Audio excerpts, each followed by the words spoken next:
मेरे प्रिय लोगों, नामान के बारे में जब हम और आगे पढ़ते हैं तो बाइबल हमें बताती है कि इस नामान के घर पर एक छोटी सी लड़की काम किया करती थी और वो एक विश्वासी लड़की थी। वो एक परमेश्वर को जानने वाली एक लड़की थी।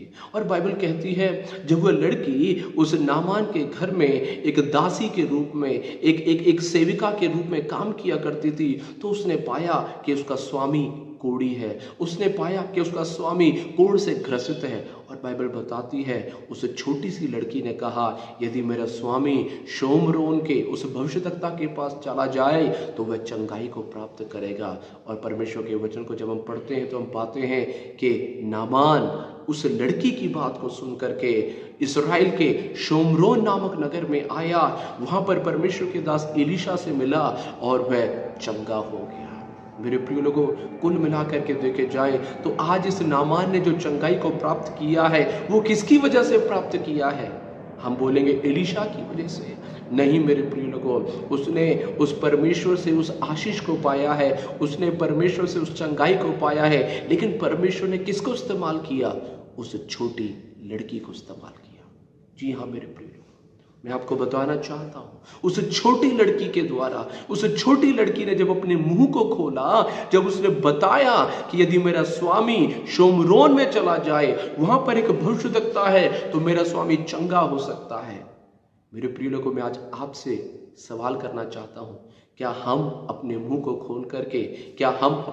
खोल करके, दूसरों को, जिनको हम समस्याओं में पाते हैं, जिनको हम दुखों में देखते हैं, जिनको हम पीड़ाओं में देखते हैं, जिनको हम विभिन्न प्रकार की निराशाओं में डूबा हुआ देखते हैं, क्या हम उन्हें परमेश्वर का वचन बताते हैं? क्या मैं आपको बताना चाहता हूं, उस छोटी लड़की ने एक बहुत बड़ा प्रचार नहीं किया, उस छोटी लड़की ने एक बहुत बड़ा संदेश नहीं दिया, परंतु जो वो जानती थी, जो उसने सुना था, जो उसने देखा था, जो वो जानती थी, बस वही बात उसने जा करके बता दी। आज हम कितने सालों से कलीसिया में जा रहे हैं, हम कितने सालों से परमेश्वर के वचन को सुन रहे हैं, क्या हम कभी उन बातों को दूसरों को जाकर के बताते हैं? क्या अभी तक जो हमने सुना है या अभी तक जो हमने जाना है, क्या हम उन बातों को कभी भी किसी को बताया है जो निराशा में डूबा हुआ है? मेरे प्रिय लोगों, मैं आपको बताना चाहता हूं, हम जो बातें जानते हैं, हमें बहुत कुछ नहीं बताना, परंतु जो हम रविवार को परमेश्वर के वचन से सुनते हैं, जो हम बाइबल में पढ़ते हैं, जो हम विश्वास करते हैं, जो अपनी आंखों से देखा है, हमें बस वही जाकर के दूसरों को बताना है। और मैं आपको बताना चाहता हूं, अगर हम दूसरों को बताएंगे तो अनेकों ऐसे लोग हैं जो निराशाओं में पड़े हुए हैं, जो उदासी में पड़े हुए हैं, जो पीड़ाओं में पड़े हुए हैं, जो पाप की गुलामी में पड़े हुए हैं, वे छुटकारे को पाएंगे, वे चंगाई को पाएंगे और वो आशीष को पाएंगे।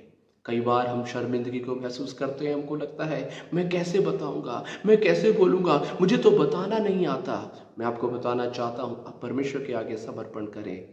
मेरा और आपका परमेश्वर वो परमेश्वर है जिसने गधी के मुंह को खोल दिया कि वह परमेश्वर की बातों को वो बता सके। मेरे प्रियो, यदि परमेश्वर गधी के मुंह को खोल सकते हैं तो परमेश्वर मेरे और आपके मुंह को भी खोल सकते हैं। यदि मैं और आप परमेश्वर के आगे अपने आप को इस कार्य के लिए प्रतिबद्ध करें, यदि मैं और आप समर्पण करें, तो परमेश्वर मेरे और आपके जीवन में अवश्य कार्य करेंगे।